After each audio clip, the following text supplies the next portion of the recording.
OFW na kasalukuyan ngayong nagtatrabaho sa bansang Saudi Arabia na nag-upload ng cut video ng press conference na kasama ang NBI Director, sinampahan ng kaso. Nagsampa ng kaso ang NBI laban sa isang vlogger dahil sa pagpapakalat ng mali at malisyosong impormasyon hinggil sa sinabi ni NBI Director Jaime Santiago tungkol sa mga OFW. Si Isaiah Mirafuentes ng PTV sa Balitang Pambansa. Pagdating pa lang sa NAIA, aarestuhin na namin sila. Mga nandito sa Pilipinas, arestuhin namin. Yung mga nasa abroad with file case, hindi na sila makakauwi dito.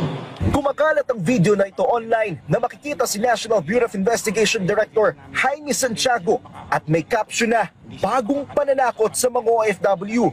Bakit? Sa'yo ba ang Pilipinas?" Ang video, pinaniwalaan ng napakaraming netizen at tinagtad pa ng mga komento. Pagdating pa lang sa NAIA, aarestuhin na namin sila. Pero ayon mismo sa NBI, fake news ito dahil ang video ay isang splice video o cut video mula sa isang press con na kasama si Director Santiago. Dahil ang totoong pahayag ni Santiago ay patungkol sa mga OFW na nagpapakalat ng fake news pero pinutol ng nag-post. Dahil dito, nagsampa ng kaso ang NBI sa Cebu Provincial Prosecutor Office laban sa nag-post nito online na nagngangalang Mary Civil Yamato mula sa Cebu. Pero ayon sa Bureau of Immigration, kasalukuyang OFW sa Riyadh, Saudi Arabia ang nirereklamo. Binago niya yung video, magaling pagkagawa eh. Binago niya yung splice video yung ginamit niya.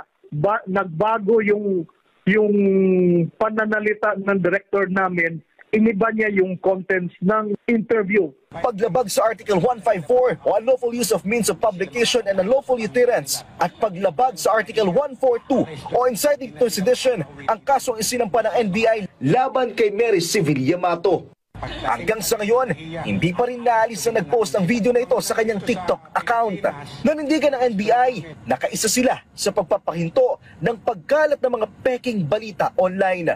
Actually, napanood ko rin ang video na ito at napakarami na ngang nag-share nito sa social media or sa Facebook. Ngunit pinanood ko muna ang full video nito na pinapatungkulan dito na aarestuhin pag uwi sa Pilipinas ay kagaya ng mga vlogger na sila Maharlika na may mga nakabinbin na kaso na nasa ibang bansa ngayon. Kaya hindi ko ito pinansin. At ngayong may nakaabang na kaso sa kababayan natin OFW pag uwi sa Pilipinas, ay dapat ngayon pa lang ay maghanap na siya ng abogado para sa legal assistance.